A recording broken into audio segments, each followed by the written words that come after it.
ಪ್ರಜ್ವಲ್ ರೇವಣ್ಣ ಇವತ್ತು ಈ ಕೆಲಸವನ್ನ ಮಾಡಿದ್ದು ಸತ್ಯ ಅಂತಾದರೆ SIT ತನಿಖೆಯಿಂದ ನಿಜವಾದಂಥ ಕಥೆ ಏನು, ನಿಜವಾದ ಘಟನೆ ಏನು, ನಿಜವಾದ ಆರೋಪಿತನ ಯಾರಲ್ಲಿದೆ ಏನು, ಪ್ರಜ್ವಲ್ ರೇವಣ್ಣ ಆರೋಪಿ ಅನ್ನೋದು ಪ್ರೂವ್ ಆದರೆ ಅವರನ್ನು ಹ್ಯಾಂಗ್ ಮಾಡಿ. ಈ ಪ್ರಕರಣದಲ್ಲಿ ಹೆಚ್ಚು ಕಾಣಿಸ್ಕೊಳ್ತಾ ಇರುವಂಥವರು ಸರ್ಕಾರಿ ಮಹಿಳಾ ಅಧಿಕಾರಿಗಳು, PSI ಮತ್ತು AEಗಳು. ಇದು ಅತ್ಯಂತ ದೌರ್ಭಾಗ್ಯದ. ಪ್ರಜ್ವಲ್ ರೇವಣ್ಣ ತಪ್ಪು ಮಾಡಿದರೆ ಶಿಕ್ಷೆ ಅನುಭವಿಸಬೇಕು. ಆದರೆ ಪ್ರಜ್ವಲ್ ರೇವಣ್ಣ ತಪ್ಪು ಮಾಡಿದ್ದರ ಜೊತೆಗೆ ನೀವು ಅದನ್ನು ಮೀರಿದ ಮಹಾ ಅಪರಾಧವನ್ನು ಮಾಡಿದ್ದೀರಲ್ಲ, ಅದಕ್ಕೆ ಯಾರು ಹೊಣೆ? ಇದು ಕುಮಾರಸ್ವಾಮಿ ಅವರ ಪ್ರಶ್ನೆ. ಮತಬೇಟೆ ಮಾಡಲಿಕ್ಕಾಗಿ ಬಳಸಿಕೊಂಡಂಥ ಒಂದು ಶುದ್ಧವಾದ ಅಸ್ತ್ರ ರಾಜಕಾರಣ ಅನ್ನೋದು ಇವತ್ತು ಸಾರ್ವಜನಿಕರಿಗೂ ಅರ್ಥ ಆಗ್ತಾ ಇದೆ. ಇದು ಕಾಂಗ್ರೆಸ್ಸಿನವರು ಇದಕ್ಕೆ ಉತ್ತರಿಸಬೇಕು.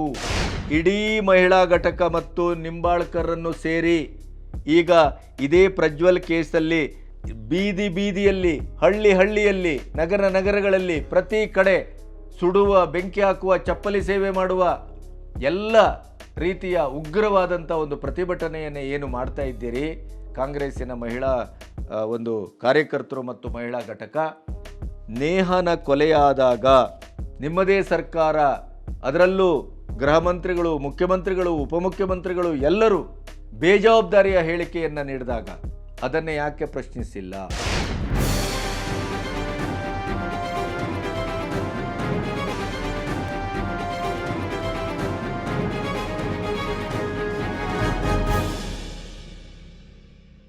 ನಮಸ್ತೆ, ಬಿ ಗಣಪತಿ ನ್ಯೂಸ್ ಚಾನಲಿಗೆ ಸ್ವಾಗತ. ನಮ್ಮ ನ್ಯೂಸ್ ಚಾನಲನ್ನು ಈವರೆಗೂ ನೀವು ಸಬ್ಸ್ಕ್ರೈಬ್ ಮಾಡದೇ ಇದ್ದರೆ ದಯವಿಟ್ಟು ಸಬ್ಸ್ಕ್ರೈಬ್ ಮಾಡಿ. ನಿಮ್ಮ ಸ್ನೇಹಿತರು ಮತ್ತು ನಿಮ್ಮ ಸಂಗಾತಿಗಳಿಗೆ ಕೂಡ ಸಬ್ಸ್ಕ್ರೈಬ್ ಮಾಡಲು ಸೂಚಿಸಿ. ಪ್ರಜ್ವಲ್ ರೇವಣ್ಣ ಅವರ ಅಶ್ಲೀಲ ವಿಡಿಯೋದ ಮಹಾಕಥನ ಬಹಳ ರೋಚಕವಾಗಿ ಮುಂದುವರೆದಿದೆ.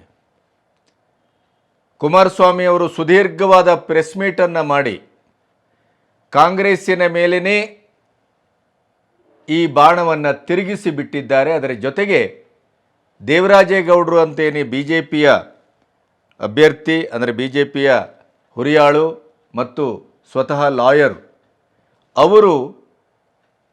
ಅವರಿಗೆ ನಾನು ಪೆನ್ ಡ್ರೈವನ್ನು ಕೊಟ್ಟೆ, ನ್ಯಾಯಕ್ಕಾಗಿ ಅವರ ಹತ್ರ ಹೋದೆ. ಬೇರೆ ಕಡೆ ಹೋದಾಗ ನ್ಯಾಯ ಸಿಗಲಿಲ್ಲ ನನಗೆ.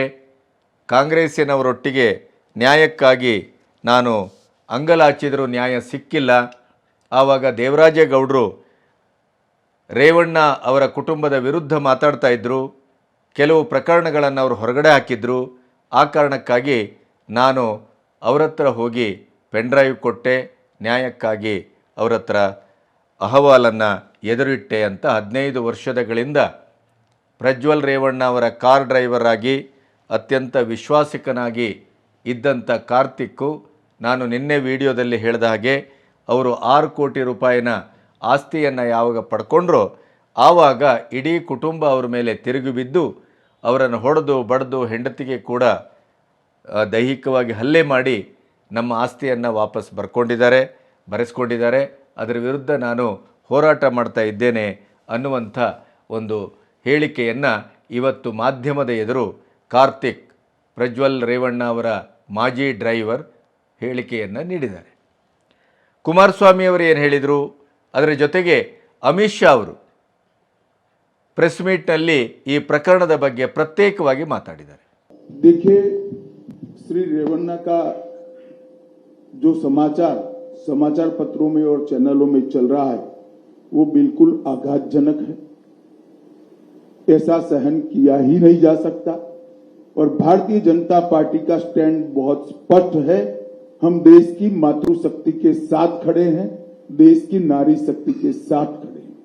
नरेंद्र मोदी जी का पूरे देश को एक कमिटमेंट है कि कहीं पर भी मातृशक्ति के अपमान को सहन नहीं किया जाना.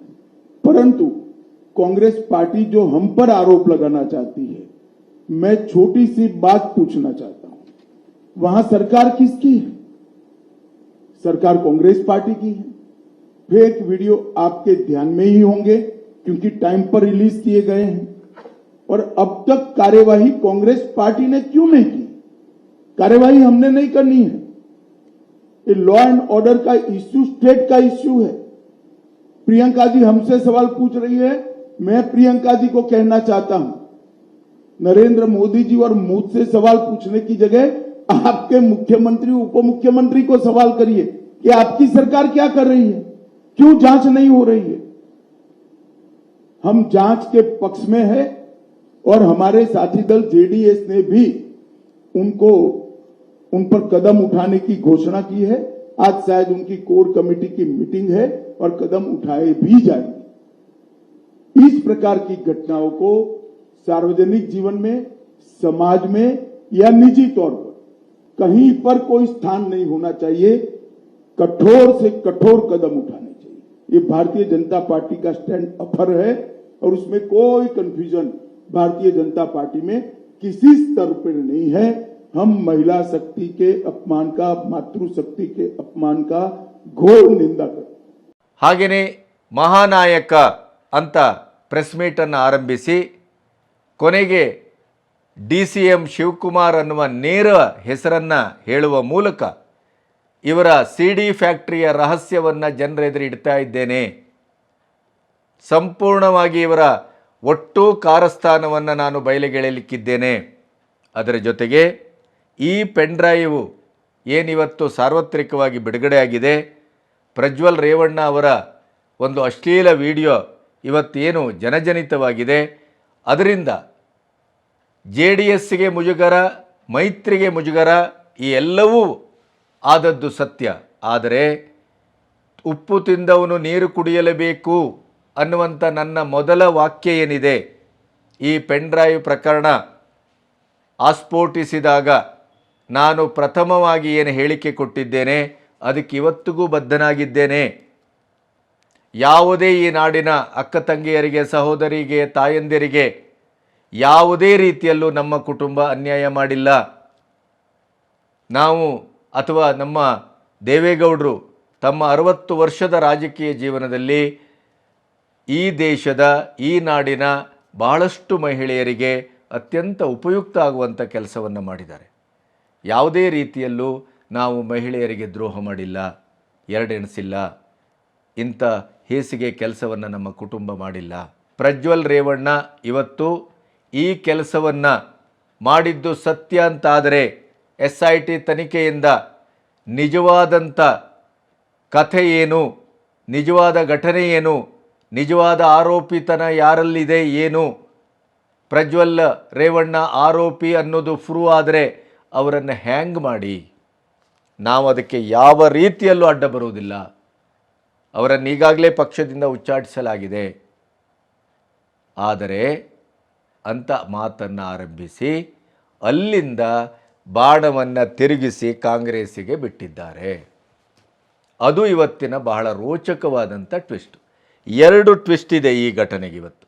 ಒಂದು, ಕುಮಾರಸ್ವಾಮಿ ಅವರು ಆಸ್ಫೋಟಿಸಿದ ಹೊಸ ಬಾಂಬು.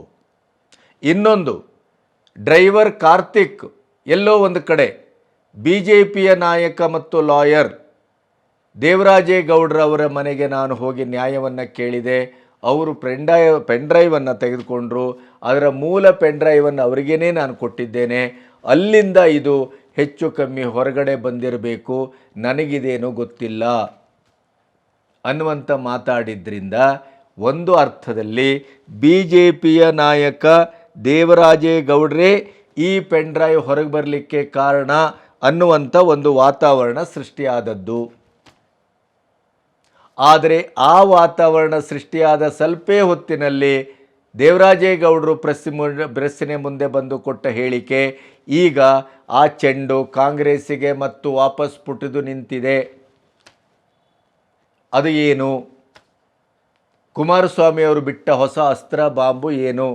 ಇದನ್ನು ವಿಶ್ಲೇಷಣೆ ಮಾಡ್ತಾ ಪರ್ಯಾಯವಾಗಿ ನೇಹಾ ಪ್ರಕರಣ ಕೂಡ ಇಲ್ಲಿ ನಾವೀಗ ನೋಡಬೇಕಾಗಿದೆ. ಯಾಕೆ? ಇದಿಷ್ಟನ್ನು ನಿಮ್ಮೆದುರು ನಾನು ಇಡಲಿಕ್ಕೆ ಹೊರಟಿದ್ದೇನೆ. ನಾನು ನಿನ್ನೆಯ ವಿಡಿಯೋದಲ್ಲಿ ಭಾಳ ಸ್ಪಷ್ಟವಾಗಿ 2 ಮಾತನ್ನು ಆಡಿದ್ದೇನೆ. ಏನದು? ಒಂದು, 5 ತಿಂಗಳ ಹಿಂದೆಯೇ ಈ ಪೆನ್ ಡ್ರೈವಿನ ಪ್ರಕರಣ ಕಾಂಗ್ರೆಸ್ಸಿನ ನಾಯಕರಿಗೆ ಅರಿವಿತ್ತು. ಅದನ್ನು ನಾನು ಹೇಳಿದ್ದಲ್ಲ, ಲಕ್ಷ್ಮೀ ನಿಂಬಾಳ್ಕರ್ ಅವರೇ ಹೇಳಿದ್ದು. ಅದನ್ನು ನೀವು ಗಮನಿಸಿದ್ದೀರಿ. ಅಮಿತ್ ಶಾ ಮೈಸೂರಿಗೆ ಬಂದಾಗ ಈ ಪೆನ್ ಡ್ರೈವ್ ಪ್ರಕರಣವನ್ನು ಪ್ರೀತಮ್ ಗೌಡ ಮತ್ತು ರಾಮಸ್ವಾಮಿ ಅವರು ಅವರ ಗಮನಕ್ಕೆ ತಂದಿದ್ರು ಅನ್ನೋದರ ಬಗ್ಗೆ ನಮ್ಮ ಹತ್ರ ಅಧಿಕೃತ ದಾಖಲೆ ಇದೆ. ಇದು ಲಕ್ಷ್ಮೀ ನಿಂಬಾಳ್ಕರ್ ಅವರೇ ಹೇಳಿದ್ದು. ಹೀಗಿದ್ದು ಕೂಡ ಇವತ್ತು ಅದಕ್ಕೆ ಕೋರಿಲೇಟ್ ಆಗುವ ಹಾಗೆ ಇವತ್ತಿನವರೆಗೆ ಅಮಿತ್ ಶಾ ಯಾಕೆ ಮಾತಾಡಿಲ್ಲ, ಮೋದಿಯವರು ಯಾಕೆ ಮಾತಾಡಿಲ್ಲ ಅಂತ ಕೇಳ್ತಾ ಇದ್ರಲ್ಲ. ಪ್ರಿಯಾಂಕಾ ಗಾಂಧಿಯವರು ಭಾಳ ಅಬ್ಬರಿಸಿ ಮೋದಿಯವರಿಗೆ, ಅಮಿತ್ ಶಾ ಅವರಿಗೆ ಟಾಂಗ್ ಕೊಟ್ಟಿದ್ರಲ್ಲ. ನಿಮ್ಮ ಮೈತ್ರಿ ಪಕ್ಷದ ಅಭ್ಯರ್ಥಿ ಇಡೀ ಸ್ತ್ರೀ ಕುಲವೇ ನಾಚುವ ಹಾಗೆ, ಹೇಸಿಗೆ ಪಡುವ ಹಾಗೆ ಅಶ್ಲೀಲ ವಿಡಿಯೋದ ಪ್ರಕರಣದಲ್ಲಿ ಭಾಗಿಯಾಗಿದ್ದಾರಲ್ಲ. ನಾರಿ ಶಕ್ತಿ, ನಾರಿ ಸಮ್ಮಾನ್, ಬೇಟಿ ಪಡಾವೋ ಬೇಟಿ ಬಚಾವೋ ಅನ್ನುವಂಥ ಮೋದಿ, ಅಮಿತ್ ಶಾ ಇದರ ಬಗ್ಗೆ ಏನು ಹೇಳ್ತಾರೆ ಅಂತ ಕೇಳಿದ್ರಲ್ಲ. ಅದಕ್ಕೆ ಅಮಿತ್ ಶಾ ಅವರು ಇವತ್ತೇ ಉತ್ತರ ಕೊಟ್ಟಿದ್ದಾರೆ. ಭಾಳ ಸ್ಪಷ್ಟವಾಗಿ, ನಿರಾಳವಾಗಿ, ಖಡಕ್ಕಾಗಿ ಉತ್ತರವನ್ನು ಕೊಟ್ಟಿದ್ದಾರೆ. ಏನು ಅವರು ಹೇಳ್ತಾರೆ, ನಿಮಗೆ 5 ತಿಂಗಳ ಹಿಂದೆ ಈ ವಿಡಿಯೋ ಇದೆ ಅಂತ ಗೊತ್ತಿತ್ತು. ಗೊತ್ತಿದ್ದದ್ದನ್ನು ನೀವೇ ಒಪ್ಪಿಕೊಂಡಿದ್ದೀರಿ. ಸಾರ್ವಜನಿಕವಾಗಿ ಈ ವಿಡಿಯೋವನ್ನು ನಾನು ನೋಡಿದ್ದೇನೆ ಅನ್ನುವಂಥ ಸಾಕ್ಷ್ಯವನ್ನು ಇಟ್ಟಿದ್ದೀರಿ ಉಪಮುಖ್ಯಮಂತ್ರಿಗಳ ಮೂಲಕ. ಹಾಗಿದ್ದಾಗ ನಿಮ್ಮದೇ ಸರ್ಕಾರ ಇತ್ತು, ನಿಮ್ಮದೇ ಮುಖ್ಯಮಂತ್ರಿಗಳು, ಅಧಿಕಾರ ನಿಮ್ಮ ಕೈಯಲ್ಲಿದೆ. ಯಾಕೆ ಮೌನವನ್ನು ವಹಿಸಿದ್ದೀರಿ? ಯಾಕೆ ಅದನ್ನು ವಿಚಾರಣೆಗೆ ಒಳಪಡಿಸಿಲ್ಲ? ಯಾಕೆ ಕಾನೂನಿನ ಮೂಲಕ ವಿಚಾರಣೆ ಮಾಡುವ ಕೆಲಸಕ್ಕೆ ಮುಂದಾಗಿಲ್ಲ? ಮಹಿಳೆಯರ ಮೇಲೆ ಇಂಥ ಘೋರ ಅನ್ಯಾಯ ನಡೆಸಿದ ಯಾವುದೇ ವ್ಯಕ್ತಿ ಇದ್ದರೂ ಅವರಿಗೆ ಅತ್ಯಂತ ಕಠಿಣವಾದ ಶಿಕ್ಷೆಯನ್ನು ಕೊಡಬೇಕು ಅನ್ನೋದು ನನ್ನ ಮತ್ತು ಮೋದಿಯವರ ಮತ್ತು ನಮ್ಮ ಸರ್ಕಾರದ ಪ್ರಥಮ ಉದ್ದೇಶ. ಇದರಲ್ಲಿ ಯಾವ ರಾಜಿಯೂ ಇಲ್ಲ. ಈಗಾಗಲೇ JDSಗೆ ಹೇಳಿದ್ದೇವೆ, ನೀವು ಅವರ ಮೇಲೆ ಕ್ರಮ ತೆಗೆದುಕೊಳ್ಳತಕ್ಕದ್ದು. ಹಾಗಿರುವಾಗ ಪ್ರಿಯಾಂಕಾ ಗಾಂಧಿಯವರು ನಮ್ಮನ್ನು ಪ್ರಶ್ನಿಸುವುದಲ್ಲ, ಸಿದ್ದರಾಮಯ್ಯನನ್ನು, ನಿಮ್ಮ ಮುಖ್ಯಮಂತ್ರಿಗಳನ್ನು ಪ್ರಶ್ನೆ ಮಾಡಿ. ಇದು ಭಾಳ ಸ್ಪಷ್ಟವಾಗಿ ಅಮಿತ್ ಶಾ ಹೇಳಿದ್ದಾರೆ.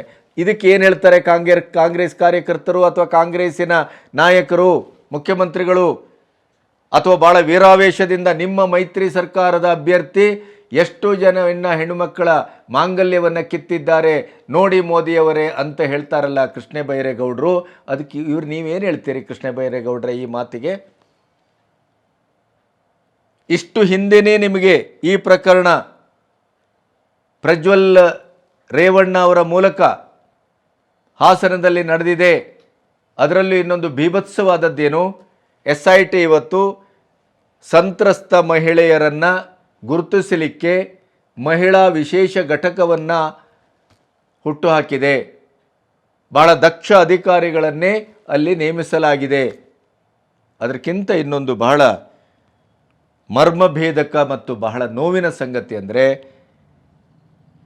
ಈ ಪ್ರಕರಣದಲ್ಲಿ ಹೆಚ್ಚು ಕಾಣಿಸ್ಕೊಳ್ತಾ ಇರುವಂಥವರು ಸರ್ಕಾರಿ ಮಹಿಳಾ ಅಧಿಕಾರಿಗಳು, PSI ಮತ್ತು AEಗಳು. ಇದು ಅತ್ಯಂತ ದೌರ್ಭಾಗ್ಯದ ಸಂಗತಿ. ಇವೆಲ್ಲವನ್ನು ನೋಡಿದಾಗ ಇದು ಸತ್ಯವೇ ಆದರೆ ಪ್ರಜ್ವಲ್ ರೇವಣ್ಣ ಅವರಿಗೆ ಬಹುಶಃ ನಮ್ಮ ಕಾನೂನಿನ ವ್ಯವಸ್ಥೆಯಲ್ಲಿ ಇರುವಂಥ ಆತ್ಯಂತಿಕವಾದಂಥ, ಅತ್ಯಂತ ಕಠಿಣವಾದಂಥ ಶಿಕ್ಷೆಗೆ ಅವರು ಅರ್ಹತೆಯನ್ನು ಪಡೆಯಲೇಬೇಕು. ಆ ಶಿಕ್ಷೆಯನ್ನು ಅವರಿಗೆ ವಿಧಿಸತಕ್ಕದ್ದು. ಒಂದು ಸರ್ಕಾರಿ ಅಧಿಕಾರದಲ್ಲಿದ್ದಂಥ ಮಹಿಳೆಯರನ್ನು ತಮ್ಮ ರಾಜಕೀಯದ ಪ್ರಭುತ್ವ ಮತ್ತು ಅಧಿಕಾರದಲ್ಲಿ, ಕುಟುಂಬದ ಬೆಂಬಲದಲ್ಲಿ, ದರ್ಪ ದುರಹಂಕಾರದಲ್ಲಿ ಅವರನ್ನೂ ಕೂಡ ಲೈಂಗಿಕ ಶೋಷಣೆಗೆ, ಲೈಂಗಿಕ ದುರಾಚಾರಕ್ಕೆ ಎಳೆದುಕೊಳ್ತಾರೆ, ಬಳಸ್ಕೊಳ್ತಾರೆ ಅಂತ ಆದರೆ ಇವನು ಯಾವ ಜಾತಿ ಮನುಷ್ಯ ಮಾರ್ಯಾರೆ? ಯಾವ ಜಾತಿಯ MP? ತನಿಖೆ ಆಗಬೇಕು, ಆ ಪ್ರಶ್ನೆ ಬೇರೆ. ಇವತ್ತು ಹಾಸನದ DC ಪಾಪದ ಕೊಡ ತುಂಬಿದ ಮೇಲೆ ಚೆಲ್ಲಲೇಬೇಕು ಅಂತ ಹೇಳಿದ ಹೇಳಿಕೆಗೆ ಕೋಡ್ ಆಫ್ ಕಾಂಡಕ್ಟ್ ಇರುವ ಸಂದರ್ಭದಲ್ಲಿ ನಿಮಗೆ ಯಾರು ಅಧಿಕಾರವನ್ನು ಕೊಟ್ಟದ್ದು?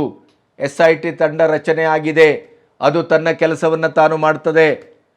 ನಿಮಗೆ ಯಾರು ಅಧಿಕಾರವನ್ನು ಕೊಟ್ಟದ್ದು, ನೀವು ಮಾಡಿದ್ದು ಅಪರಾಧ, ಅವರ ಮೇಲೆ ತನಿಖೆಯನ್ನು ಮಾಡಿ ಅಂತೇಳಿ ಮುಖ್ಯಮಂತ್ರಿಗಳಿಗೆ ಆವಾಜನ್ನು ಹಾಕಿದ್ದಾರೆ ಕುಮಾರಸ್ವಾಮಿ ಅವರು.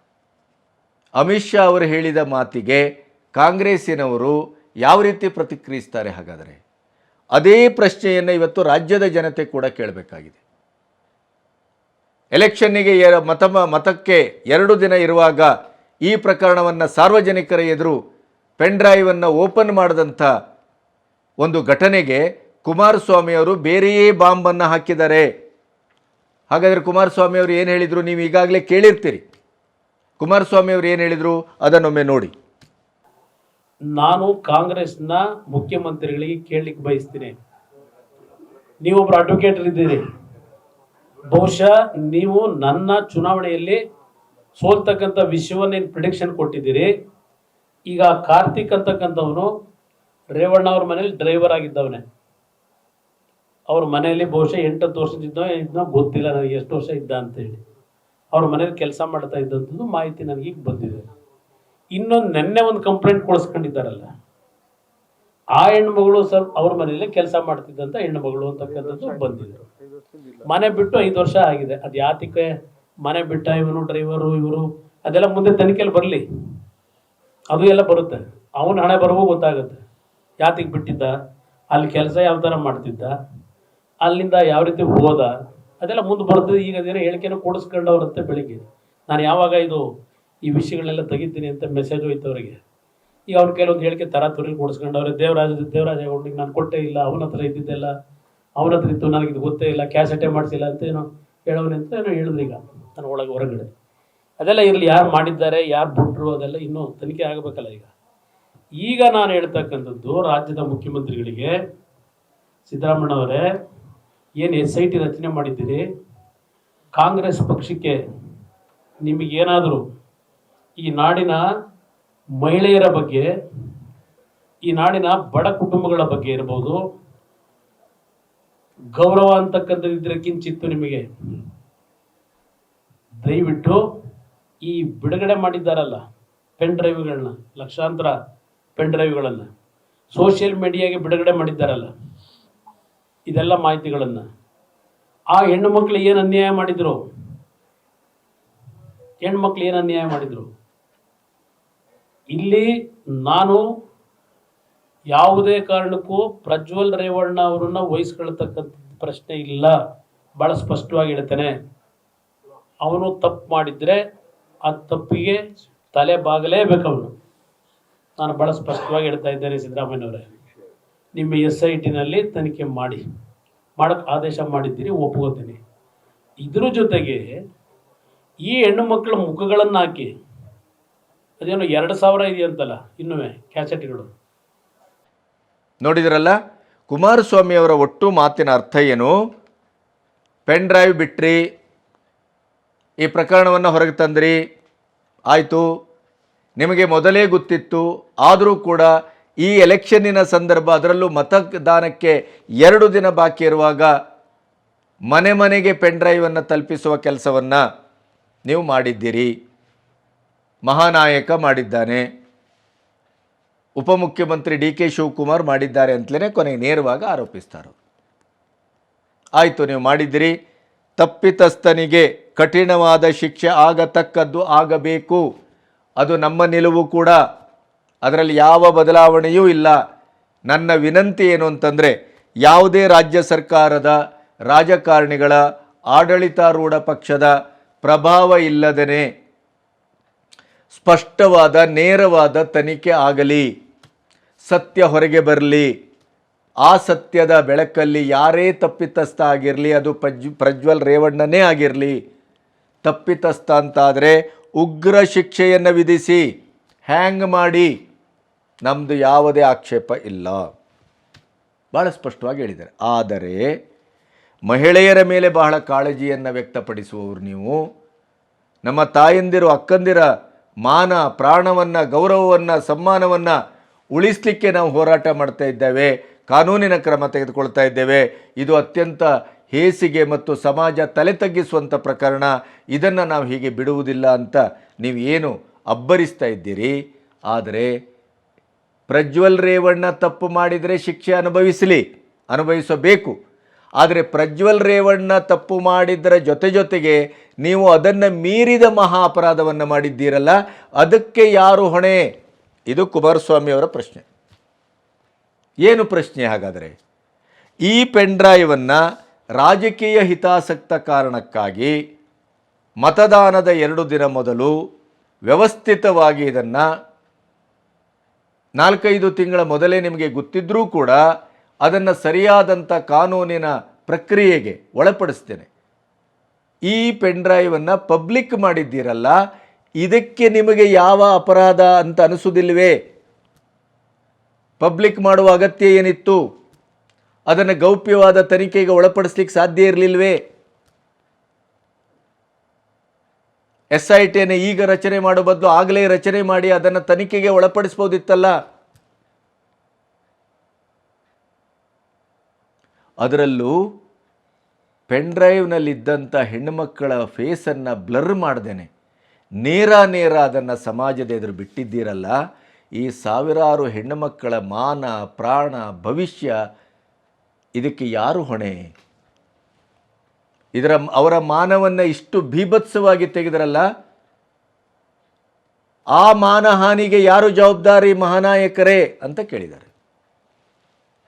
ನಾಳೆ ಅವರಿಗೆ ಇಡೀ ಬದುಕನ್ನು ಕಳ್ಕೊಂಡ್ರಲ್ಲ, ಮಾನವನ್ನು ಕಳ್ಕೊಂಡ್ರು, ಗೌರವವನ್ನು ಕಳ್ಕೊಂಡ್ರು. ಇಡೀ ಸಮಾಜದಲ್ಲಿ ಅವರು ಇವತ್ತು ತಲೆ ಎತ್ತು ಬದುಕಲಿಕ್ಕೆ ಸಾಧ್ಯ ಇಲ್ಲದೆ ಇದ್ದಂಥ ಕೆಲಸವನ್ನು ನೀವೇ ಮಾಡಿದ್ದೀರಿ. ಇದಕ್ಕೆ ಯಾರು ಹೊಣೆ ಅಂತ ಹೇಳ್ತಾ ಇನ್ನೂ ಹಲವಾರು ರೀತಿಯ ಸಾಕ್ಷ್ಯಗಳು ನನ್ನ ಹತ್ರ ಇದೆ. ಈ CD ಫ್ಯಾಕ್ಟ್ರಿಯ ಮಹಾನಾಯಕನ ಈ ಪ್ರತಿಯೊಂದು ಷಡ್ಯಂತ್ರದ ಕಾರ್ಯಾಚರಣೆಯನ್ನು ನಿಮ್ಮೆದುರು ತೆರೆದಿಡ್ತೇನೆ ನಾನು ಅನ್ನುವಂಥ ಪ್ರತಿಜ್ಞೆಯನ್ನು ಮಾಡಿದ್ದಾರೆ, ಹುಂಕರಿಸಿದ್ದಾರೆ, ಬಾಂಬನ್ನು ಸಿಡಿಸಿದ್ದಾರೆ. ಇದು ಸತ್ಯ ಅಲ್ವಾ? ಇದು DK ಶಿವಕುಮಾರ್ ಅವರು ಇದರಲ್ಲಿ ಎಷ್ಟು ಇನ್ವಾಲ್ವ್ ಆಗಿದ್ದಾರೆ, ಅವರ ಪಾತ್ರ ಏನು, ಅದು ಈವರೆಗೆ ಯಾರಿಗೂ ಗೊತ್ತಿಲ್ಲ. ಕೇವಲ ಇವರು ಏನು ಕುಮಾರಸ್ವಾಮಿ ಅವರು ಆರೋಪ ಮಾಡಿದರು ಅನ್ನುವ ಕಾರಣಕ್ಕಾಗಿ DK ಶಿವಕುಮಾರ್ ಅವರೇ ಈ ಪೆನ್ಡ್ರೈವನ್ನು ಪ್ರತಿಕರಿಸಿ ಅದನ್ನು ಹಂಚಿದ್ರು ಅನ್ನುವಂಥ ಮಾತನ್ನು ಒಪ್ಪಲಿಕ್ಕಾಗೋದಿಲ್ಲ, ಅದು ಪ್ರಶ್ನೆ ಬೇರೆ. ಆದರೆ ಒಂದು ಮಾತನ್ನು ಇಲ್ಲಿ ಗಮನಿಸ್ಬೋದು. ಏನು? ಈಗಾಗಲೇ ಕಾರ್ತಿಕ್ ಅವರು ಹೇಳುವ ಮಾತು, ದೇವರಾಜೇಗೌಡರು ಹೇಳುವ ಮಾತು, ಸ್ವತಃ ಲಕ್ಷ್ಮೀ ನಿಂಬಾಳ್ಕರ್ ಅವರು ಒಪ್ಪಿಕೊಂಡ ಸತ್ಯ, ಈ ನೆರಳಲ್ಲಿ ನಿಮಗೆ ಈ ಪೆನ್ಡ್ರೈವಿನ ವಿಷಯ ಭಾಳ ಹಿಂದೆಯೇ ಗೊತ್ತಿತ್ತು, ನಾನು ಅದನ್ನು ನೋಡಿದ್ದೇನೆ ಅಂತ ಮತ್ತು ಪಬ್ಲಿಕ್ಕಲ್ಲಿ ನೀವು ಹೇಳಿದ್ದೀರಿ ಬೇರೆ. ಯಾರು? DK ಶಿವಕುಮಾರ್ ಅವರು. ಈ ಪ್ರಕರಣ ನಿಮಗೆ ಬಹಳ ಹಿಂದೆಯೇ ಡಿಸೆಂಬರ್ ಹೊತ್ತಿಗೆ ಗೊತ್ತಿತ್ತು ಅಂತಾದಾಗ ಅದನ್ನು ಆ ಸಂತ್ರಸ್ತೆಯರ ಮಾನ ಮತ್ತು ಪ್ರಾಣ ಮತ್ತು ಗೌರವವನ್ನು ಉಳಿಸುವ ದಿಕ್ಕಿನಲ್ಲಿ ನೀವು ಗೌಪ್ಯವಾದಂಥ ತನಿಖೆಗೆ ಆಜ್ಞೆಯನ್ನು ಮಾಡಬಹುದಿತ್ತು. ಈ ಪೆನ್ಡ್ರೈವ್ ಸಾರ್ವಜನಿಕವಾಗಿ ಹೊರಗೆ ಬರುವಾಗ ಕನಿಷ್ಠ ಮಟ್ಟದಲ್ಲಿ ಅದರ ಮುಖವನ್ನು ಬ್ಲರ್ ಮಾಡುವ ಕೆಲಸವನ್ನು ಮಾಡದೇನೆ ಹಾಗೆಯೇ ಸಹಜವಾಗಿ ಆ್ಯಸ್ ಇಟ್ ಈಸ್ ಅದನ್ನು ಬಿಡುವ ಮೂಲಕ ಇವತ್ತು ಸಮಾಜದ ಎದುರು ಅವರೆಲ್ಲರ ಮುಖವು ಅನಾವರಣಗೊಂಡಿದೆ. ಅವರ ಬದುಕು ಅತ್ಯಂತ ಘೋರವಾಗಿದೆ. ಒಂದು ಕಡೆ ಪ್ರಜ್ವಲ್ನಿಂದ ಅವರ ಮಾನ ಪ್ರಾಣ, ಅವರ ಇಡೀದಾದಂಥ ಬದುಕಿನ ಸ್ವಾಸ್ಥ್ಯ ಹಾಳಾಗಿದೆ ಘನಘೋರವಾಗಿ. ಅದರ ನಂತರ ರಾಜಕೀಯ ಷಡ್ಯಂತ್ರಕ್ಕೆ ಒಳಪಟ್ಟಂಥ ಈ ಪೆನ್ಡ್ರೈವ್ ಇಡೀ ಸಮಾಜದ ಎದುರು ಬೆತ್ತಲಾಯ್ತಲ್ಲ, ಅವರ ಇಡೀದಾದಂಥ ಮಾನ ಮತ್ತೆ ಹರಣ ಆಯ್ತಲ್ಲ ಶಾಶ್ವತವಾಗಿ. ಇದಕ್ಕೆ ಯಾರು ಹೊಣೆ ಅಂತ ಕುಮಾರಸ್ವಾಮಿ ಅವರು ಪ್ರಶ್ನಿಸಿದ್ದಾರೆ. DKಶಿ ಅವರ ಕಾರಣವೋ ಇನ್ನೊಬ್ಬರ ಕಾರಣವೋ ಮಗದೊಂದು ಕಾರಣವೋ ಅದು ಸೆಕೆಂಡರಿ.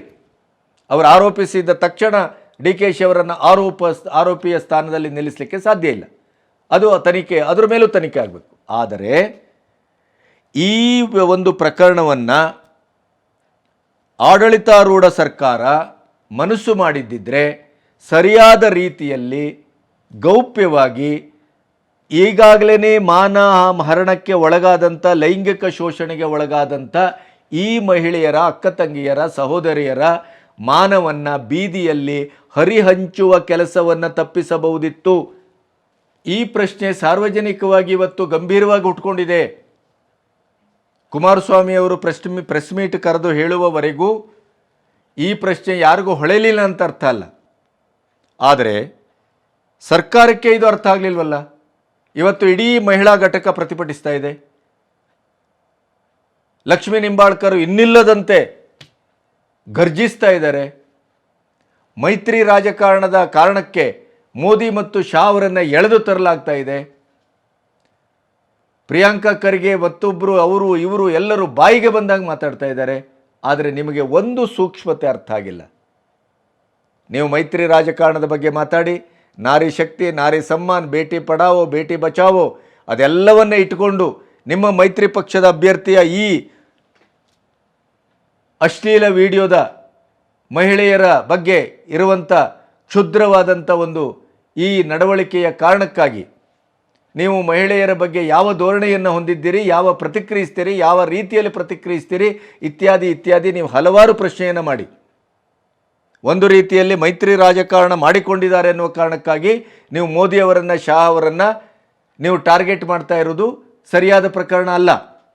ಅದಕ್ಕೆ JDS ಹೊಣೆಗಾರಿಕೆ ಹೊರಬೇಕು.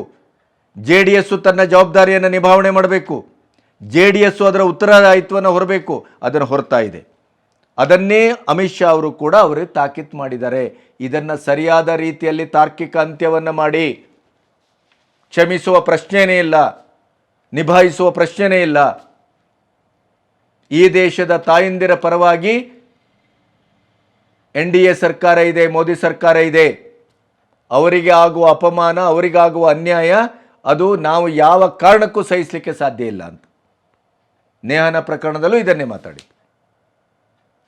ಆದಾಗ ನೀವು ಅದನ್ನು ಪ್ರಾಥಮಿಕವಾಗಿ ಜನರೆದುರು ಈ ಅಮಾಯಕ ಹೆಣ್ಣು ಮಕ್ಕಳನ್ನು ಬೆತ್ತಲಗೊಳಿಸುವ ಬದಲು, ಮಾನಹರಣಕ್ಕೆ ಮತ್ತೆ ಮುಂದಾಗಿಸುವ ಬದಲು ಗೌಪ್ಯವಾಗಿ ನಿಮ್ಮ ಸರ್ಕಾರಿ ಯಂತ್ರವನ್ನು ಬಳಸಿಕೊಂಡು ಪ್ರಜ್ವಲ್ ರೇವಣ್ಣ ಅವರ ಈ ಹೀನಾಯ ಕೃತ್ಯವನ್ನು ಬಯಲಿಗೆಳೆದು ತಕ್ಕ ಶಿಕ್ಷೆಯನ್ನು ವಿಧಿಸುವ ಕೆಲಸವನ್ನು ರಾಜ್ಯದ ಕಾಂಗ್ರೆಸ್ ಸರ್ಕಾರ ಯಾಕೆ ಮಾಡಿಲ್ಲ?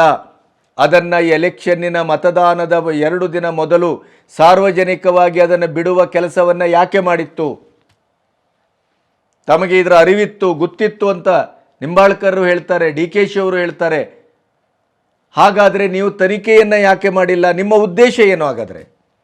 ಅದಕ್ಕಾಗಿ ನಾನು ನಿನ್ನೆ ಕೇಳಿದ್ದು, ಕಳಕಳಿಯೋ ಕಾರಸ್ಥಾನವೋ ಅಂತ.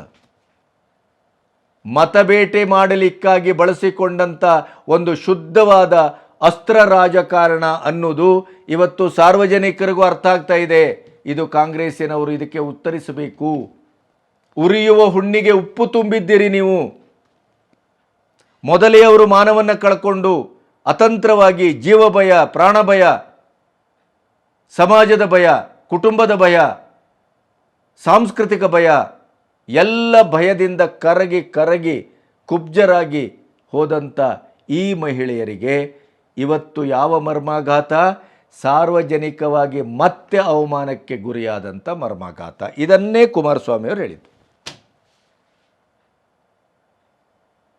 ಸರ್ಕಾರ ಒಂದಿಷ್ಟು ಸೂಕ್ಷ್ಮವಾಗಿ ನಿಜವಾಗಿಯೂ ಮಹಿಳೆಯರ ಬಗ್ಗೆ, ಅವರ ಮನೆಯ ಹೆಣ್ಮಕ್ಕಳ ಮೇಲೆ, ತಾಯಂದಿರ ಮೇಲೆ, ಪತ್ನಿಯರ ಮೇಲೆ, ಸಹೋದರಿಯರ ಮೇಲೆ ಅಥವಾ ಈ ಸಮಾಜದ ಎಲ್ಲ ಹೆಣ್ಣುಮಕ್ಕಳ ಮೇಲೆ ಏನಿವತ್ತು ಕಾಂಗ್ರೆಸ್ಸಿನ ಮಹಿಳಾ ಘಟಕದಿಂದ ಹಿಡಿದು ಇಡೀ ಅಧಿಕಾರ ವರ್ಗ ಮತ್ತು ಅಧಿಕಾರದ ಎಲ್ಲ ಸಚಿವರು, ಶಾಸಕರು, ಅವರು ಇವರು ಎಲ್ಲರೂ ಇವತ್ತು ಬೀದಿಯಲ್ಲಿ ಏನು ಬಹಳ ದೊಡ್ಡದಾಗಿ ಪ್ರತಿಭಟನೆ ಮಾಡ್ತಾ ಇದ್ದೀರಿ. ಅದು ಸರಿಯಾಗೂ ಇದೆ.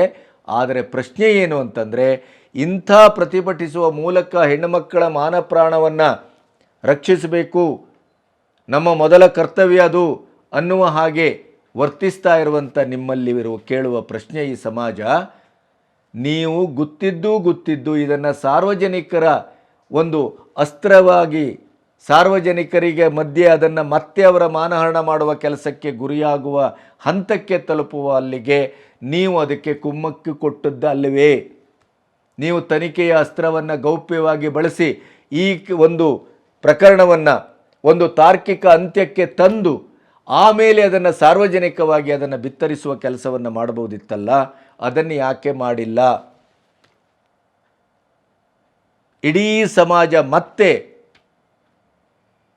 ಈ ಸಹೋದರಿಯರ ಲೈಂಗಿಕ ಹಗರಣದ ಒಂದು ಪ್ರಕರಣವನ್ನು ಸ್ವತಃ ಅವರ ಮುಖ ಸಮೇತ ನೋಡುವ ಮೂಲಕ ಮತ್ತೆ ಆ ವಂಚಿತರ, ಆ ಒಂದು ಸಂತ್ರಸ್ತರ ಇಡೀ ಬದುಕಿಗೆ ಕೊಳ್ಳಿ ಇಡುವ ಕೆಲಸವನ್ನು ಕಾಂಗ್ರೆಸ್ಸೇ ಮಾಡಿದೆ ಅನ್ನುವಂಥ ಒಂದು ಆರೋಪ ಏನಿದೆ ಕುಮಾರಸ್ವಾಮಿ ಅವರದು, ಇದು ಜೆನ್ವಿನ್ ಆದಂಥ ನಿಜವಾದ ಆರೋಪ ಅಂತ ನಾನು ಭಾವಿಸ್ತೇನೆ. ಅದಕ್ಕೆ ಉತ್ತರವನ್ನು ಕಾಂಗ್ರೆಸ್ ಸರ್ಕಾರ ಕೊಡಬೇಕು, ಕಾಂಗ್ರೆಸ್ಸಿನ ಸಚಿವರು ಕೊಡಬೇಕು, ಮುಖ್ಯವಾಗಿ ಕಾಂಗ್ರೆಸ್ಸಿನ ಮಹಿಳಾ ಘಟಕ ಕೊಡಬೇಕು. ಯಾಕೆ ಸರ್ಕಾರದಲ್ಲಿದ್ದಂಥ ಕೆಲವು ಗಣ್ಯರಿಗೆ ಇದು ಗೊತ್ತಿದ್ದಾಗಲೂ ಕೂಡ ಮಹಿಳಾ ಆಯೋಗಕ್ಕೂ ಈ ಸಂದೇಶ ಹೋಗಿಲ್ಲ? ಯಾಕೆ ಕ್ರಮ ತೆಗೆದುಕೊಳ್ಳಿಲ್ಲ? ಯಾಕೆ ಕಾನೂನನ್ನು ಬಳಸಲಿಲ್ಲ? ಯಾಕೆ ತನಿಖೆಯನ್ನು ಬಳಸಲಿಲ್ಲ? ಯಾಕೆ ಅಂದರೆ ರಾಜಕೀಯವಾದಂಥ ಇವತ್ತಿನ ಈ ಎಲೆಕ್ಷನ್ನಿನ ಸಂದರ್ಭದಲ್ಲಿ ಆಯಕಟ್ಟಿನಲ್ಲಿ ಬ್ರಹ್ಮಾಸ್ತ್ರವಾಗಿ ಇದನ್ನು ಬಳಸಿಕೊಳ್ಳಿಕ್ಕೆ ಕಾದು ಬತ್ತಳಿಕೆಯಲ್ಲಿ ಇಟ್ಕೊಂಡಿದ್ದೀರಾ ಅನ್ನುವ ಪ್ರಶ್ನೆಯನ್ನು ಅಮಿತ್ ಶಾ ಅವರು ಕೇಳಿದ್ದಾರೆ, ಕುಮಾರಸ್ವಾಮಿ ಅವರು ಕೇಳಿದ್ದಾರೆ, ಜನರು ಇದನ್ನು ಕೇಳ್ತಾ ಇದ್ದಾರೆ. ಇದು ಕಾಂಗ್ರೆಸ್ಸಿನ ಮೂಲಭೂತವಾದಂಥ ಕರ್ತವ್ಯ ಲೋಪ, ಸಂತ್ರಸ್ತರಿಗೆ ಬಗೆದ ದ್ರೋಹ, ಸಂತ್ರಸ್ತರನ್ನ ಮತ್ತೊಂದು ಬಾರಿ ಮಾನಹಾನಕ್ಕೆ ಒಳಪಡಿಸಿದಂಥ ಒಂದು ದುಷ್ಕೃತ್ಯ ಅನ್ನುವಂಥ ಒಂದು ಅರ್ಥದಲ್ಲಿ ಇವತ್ತು ಚರ್ಚೆ ಆಗ್ತಾ ಇದೆ. ಅದು ಸರಿಯಾದ ಚರ್ಚೆ ಮತ್ತು ಸರಿಯಾದಂಥ ಒಂದು ಪ್ರಶ್ನೆ ಅಂತ ನನ್ನ ಭಾವನೆ. ಇನ್ನು ಈ ಈ ಪೆನ್ ಡ್ರೈವನ್ನು ಸಾರ್ವಜನಿಕವಾಗಿ ಬಿತ್ತರಿಸಿದ್ದು ದೇವರಾಜೇಗೌಡ BJPಯ ಹುರಿಯಾಳು ಅನ್ನುವ ಅರ್ಥದಲ್ಲಿ ಕಾರ್ ಡ್ರೈವರ್ ಕಾರ್ತಿಕ್ ಏನು ಸ್ಟೇಟ್ಮೆಂಟ್ ಕೊಟ್ಟಿದ್ದಾನೆ ಅದಕ್ಕೆ ದೇವರಾಜೇಗೌಡರು ಭಾಳ ಸಮರ್ಥವಾಗಿ ತಿರುಗೇಟನ್ನು ಕೊಟ್ಟಿದ್ದಾರೆ. ಅವರ ಮಾತನ್ನು ನೀವು ಗಮನಿಸಬಹುದು.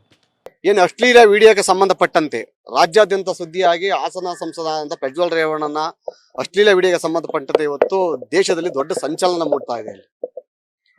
ಇದಕ್ಕೆ ಸಂಬಂಧಪಟ್ಟಂತೆ ಇವತ್ತು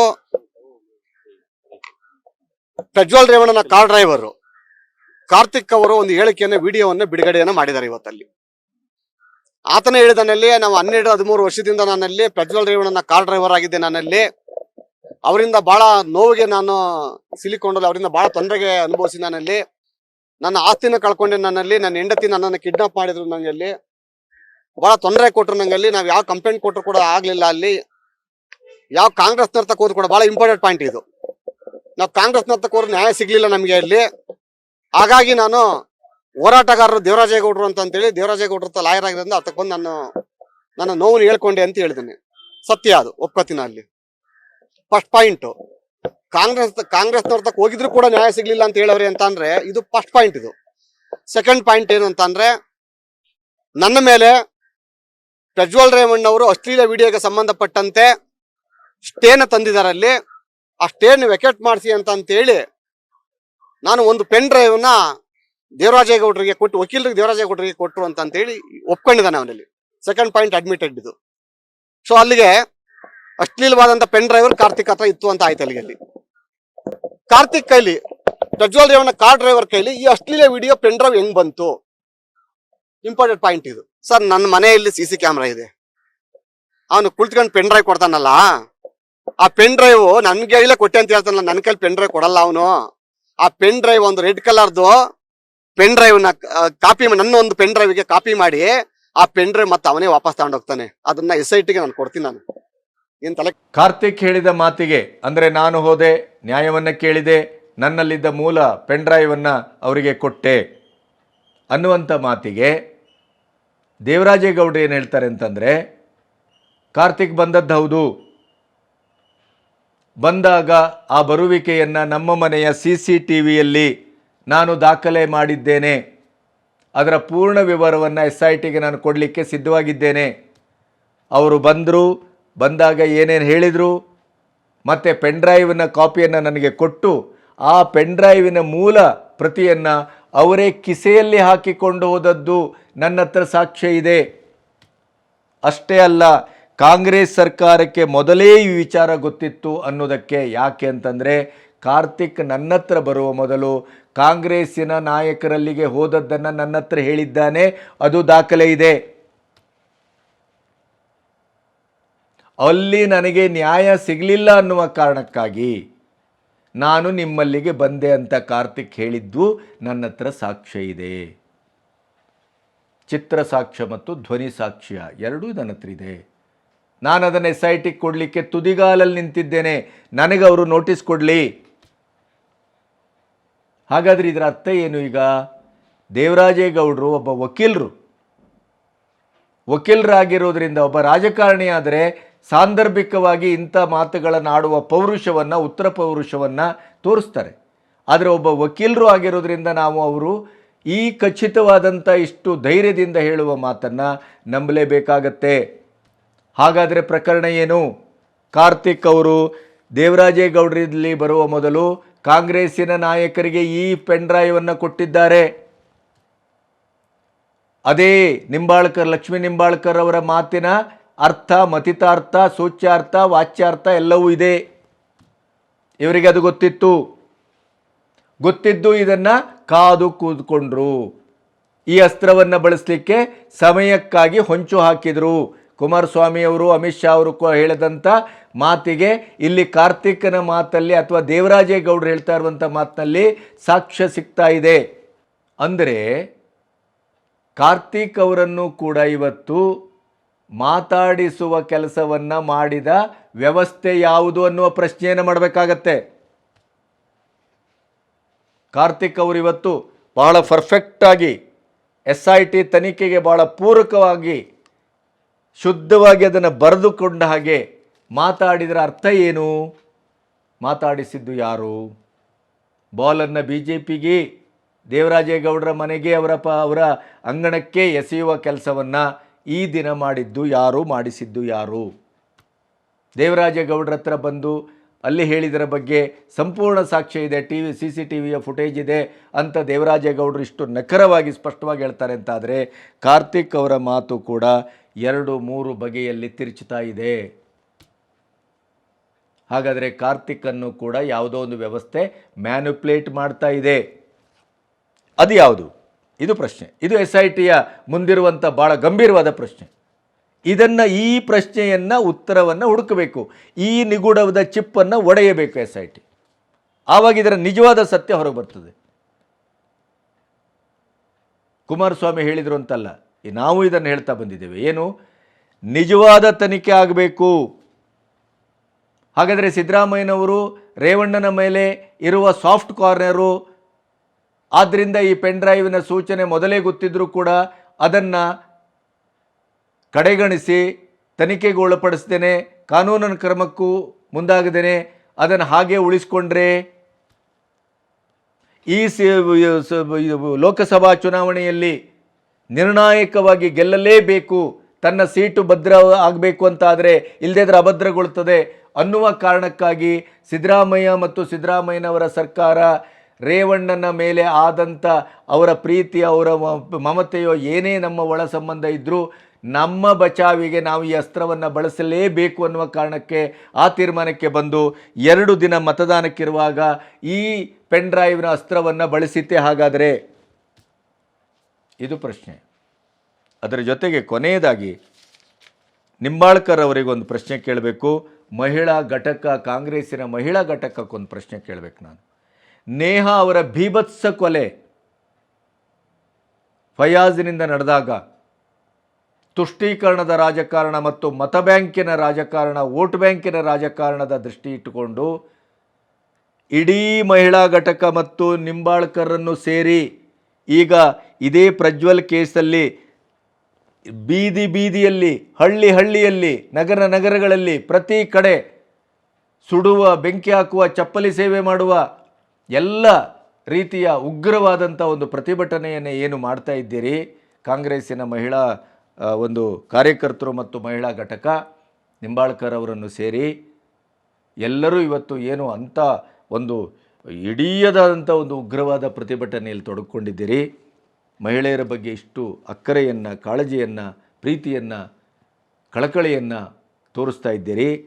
ನೇಹನ ಕೊಲೆಯಾದಾಗ ನಿಮ್ಮದೇ ಸರ್ಕಾರ, ಅದರಲ್ಲೂ ಗೃಹ ಮಂತ್ರಿಗಳು, ಮುಖ್ಯಮಂತ್ರಿಗಳು, ಉಪಮುಖ್ಯಮಂತ್ರಿಗಳು ಎಲ್ಲರೂ ಬೇಜವಾಬ್ದಾರಿಯ ಹೇಳಿಕೆಯನ್ನು ನೀಡಿದಾಗ ಅದನ್ನು ಯಾಕೆ ಪ್ರಶ್ನಿಸಿಲ್ಲ? ಅದನ್ನು ಯಾಕೆ ಪ್ರತಿಭಟಿಸಿಲ್ಲ?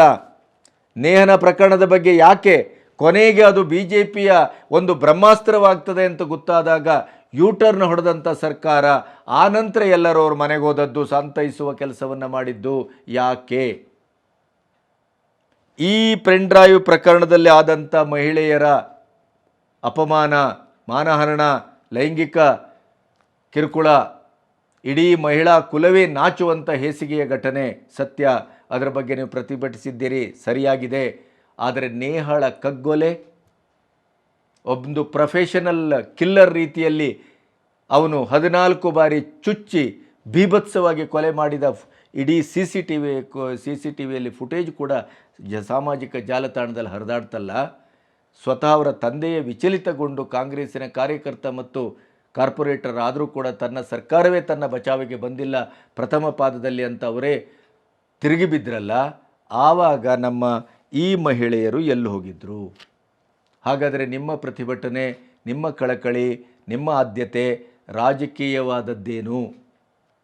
ರಾಜಕೀಯದ ಪರಿಣಾಮ ಮತ್ತು ದುಷ್ಪರಿಣಾಮವನ್ನು ಅವಲೋಕಿಸಿ ಆಯಕಟ್ಟಿನ ಸಂದರ್ಭದಲ್ಲಿ ಮಾತ್ರ ನೀವು ಪ್ರತಿಭಟನೆ ಮಾಡ್ತೀರಾ? ಹಾಗಾದರೆ ಈ ಪ್ರಶ್ನೆ ಕೂಡ ಇವತ್ತು ಹುಟ್ಕೊಂಡಿದೆ.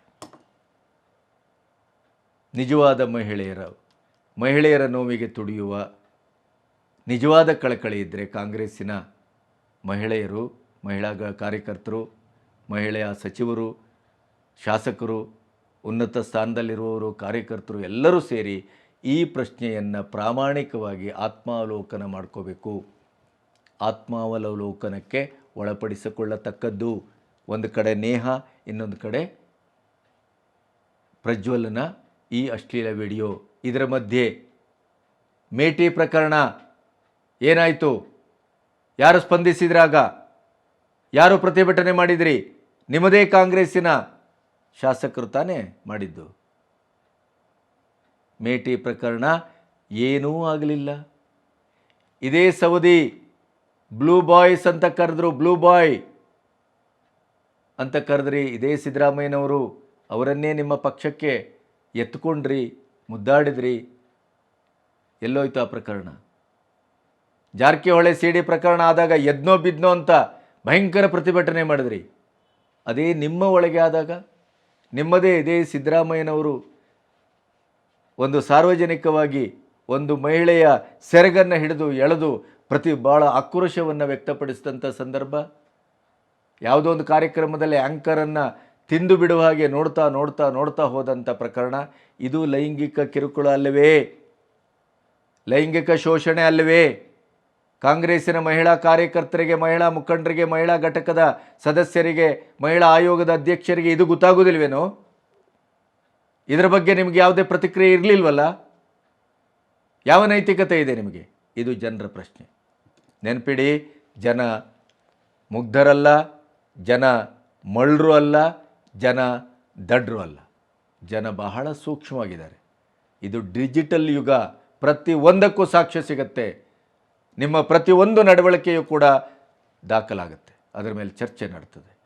ಅಂಥ ಸಂದರ್ಭದಲ್ಲಿ ನಿಮ್ಮ ಮಹಿಳಾ ಕುಲದ ಒಂದು ಇಡೀ ಮಹಿಳೆಯರ ಮೇಲೆ ನಡೆಯುವಂಥ ಈ ದೌರ್ಜನ್ಯದ ಬಗ್ಗೆ ಇರುವ ನಿಮ್ಮ ಕಳಕಳಿ ಎಷ್ಟು ಪ್ರಾಮಾಣಿಕವಾದದ್ದು, ಎಷ್ಟು ಸಾಚಾತರದ್ದು, ಎಷ್ಟು ಪಕ್ಷಾತೀತವಾದದ್ದು, ಎಷ್ಟು ರಾಜಕೀಯ ಎಲ್ಲ ಆಟ ಆವುಟಗಳ ಆಚೆಗೆ ನಿಂತು ಮಾನವೀಯ ನೆಲೆಯಲ್ಲಿ, ಸಾಮಾಜಿಕ ನೆಲೆಯಲ್ಲಿ, ಜೀವದ ಒಂದು ಬದುಕಿನ ನೆಲೆಯಲ್ಲಿ ಅದು ಧ್ವನಿಸ್ತದೋ ಅನ್ನೋದು ಈಗಿನ ಪ್ರಶ್ನೆ.